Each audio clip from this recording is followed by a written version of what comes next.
Nama saya Lutfi, saya berumur 26 tahun. Ini adalah kejadian saya yang bisa dibilang tidak terlupakan. Dan salah satu kejadian yang membuat trauma. Namun sekarang saya sudah kembali normal dan berniat untuk menceritakan yang saya alami saat itu. Rumahku di daerah Bandung dan berdekatan dengan jalur atau rel kereta api. Memang kalau sore hari banyak pemuda atau anak-anak yang bermain di rel itu. Dan memang bukan sekali kecelakaan yang terjadi pada perlintasan di rel kereta, hingga menelan beberapa korban. Jika dipikir, mengapa selalu ada kecelakaan di setiap tahunnya? Termasuk hampir saya alami kecelakaan itu. Singkat saja, awal mula ceritanya saya bermain dengan beberapa teman-teman saat jam 7 malam. Namun karena kita terbiasa menongkrong di rel, jadi kita berpindah tempat pada saat itu. Dan sudah beberapa saat saya menongkrong di situ, ternyata rokok habis dan harus membelinya lagi. Namun untuk membeli jajanan atau rokok ke warung, memang harus melewati perlintasan rel kereta api. Karena warung tersebut tepat ada di seberang jalur kereta api tersebut. Singkat cerita, kami akan membeli jajanan dan rokok untuk teman menongkrong karena kebetulan habis. Dan yang dilakukan pada saat itu, kita bermain home pimpa. Ya, dengan tujuan bahwa siapa yang kalah itu harus berangkat ke warung untuk membeli jajanan dan rokok tersebut. Setelah kami melakukan itu sambil tertawa biasa selayaknya pemuda menongkrong, ternyata saya yang terpilih untuk membeli jajanan itu. Sambil berdiri untuk bergegas ke warung, saya sambil nyeletuk dengan maksud bercanda ke teman-teman. Biarin gue yang beli daripada lu semua pada nungguin gue. Mau gue lama-lamain ah. Di situ teman saya bilang juga sambil menawarkan dirinya buat mengantar. Lu mau ditemenin gak? Kasian gua. Gak apa-apa, gua mah setia kawan, ucap teman saya. Saya di situ menjawab dengan angkuh. Ah, gak usah lah, kayak apaan aja diantar, lagian gua bukan penakut juga. Emangnya lu biasanya harus diantar-antar karena takut hantu? Sambil tertawa saya melanjutkan pembicaraan itu. Hantunya juga takut pasti sama lu. Mana mau dia gangguin lu, ucap saya. Akhir percakapan teman saya menjawab, bacot lu udah ditampakin mah paling lu kabur. Begitu percakapannya. Lantas saya hiraukan dengan berjalan untuk ke warung. Namun untuk ke warung tersebut saya harus berjalan lurus dulu, mengikuti dua jalur kereta yang berjarak sekitar 30 meteran lah. Baru tuh terlihat posisi warung di seberang. Akhirnya saya menyeberanglah untuk ke warung itu.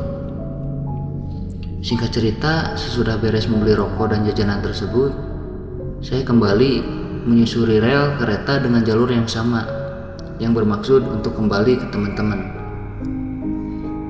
Ketika saya mengambil lajur sebelah kiri dan berjalan kaki, saya merasa kok ada cahaya yang redup menyoroti dari belakang saya. Sontak saya langsung melihat ke belakang karena takutnya ada kereta yang akan melewati jalur ini. Namun pas saya lihat, ternyata tidak ada cahaya yang tadi saya lihat dan rasakan itu. Yang biasa dikira itu tanda kereta akan datang, ternyata tidak ada. Dan langsung saya merasa tenang karena bukan apa-apa. Selang beberapa waktu saya lanjut berjalan kaki. Kok terlihat teman saya dari jauh berjarak 20 meteran, mereka berpindah menongkrong ke jalur yang sebelah kanan. Saya melanjutkan perjalanan itu, namun dengan kurang jelas saya lihat ada seseorang lari dan semakin mendekat. Ternyata itu teman saya. Dengan sedikit aneh, kok teman saya lari ke arah saya gitu. Ditambah dia langsung mendorong sambil menggabruk saya.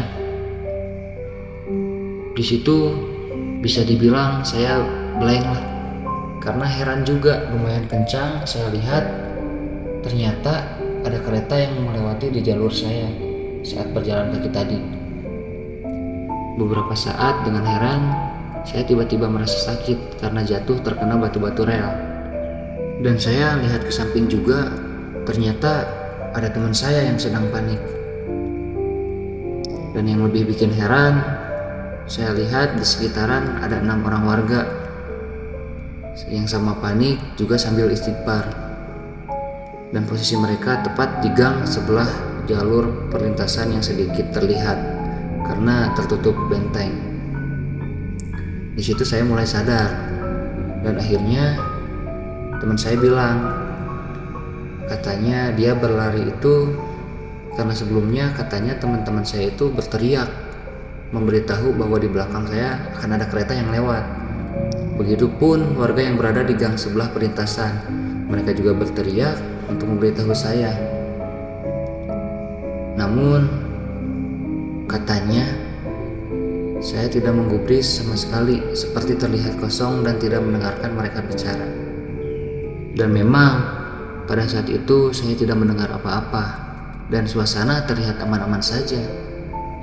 Namun setelah kejadian itu saya merasa disadarkan karena tiba-tiba yaitu kok ada beberapa orang yang berfokus ke saya.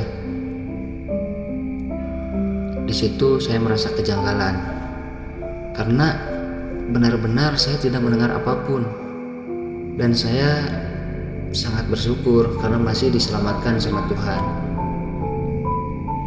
Ya, atas kejadian itu saya berpikir bahwa di rel itu terkadang sakral, dan apa ini yang disebut hantu budeg yang cukup terkenal di daerah situ yang sempat tidak saya percayai.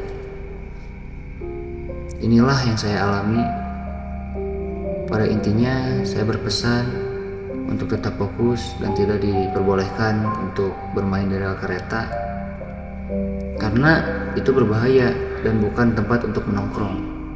Dan kejadian ini saya alami pada saat saya masih remaja. Percaya tidak percaya, saya yang alami sendiri. Yang pasti jangan lupa untuk berdoa dimanapun kalian berada.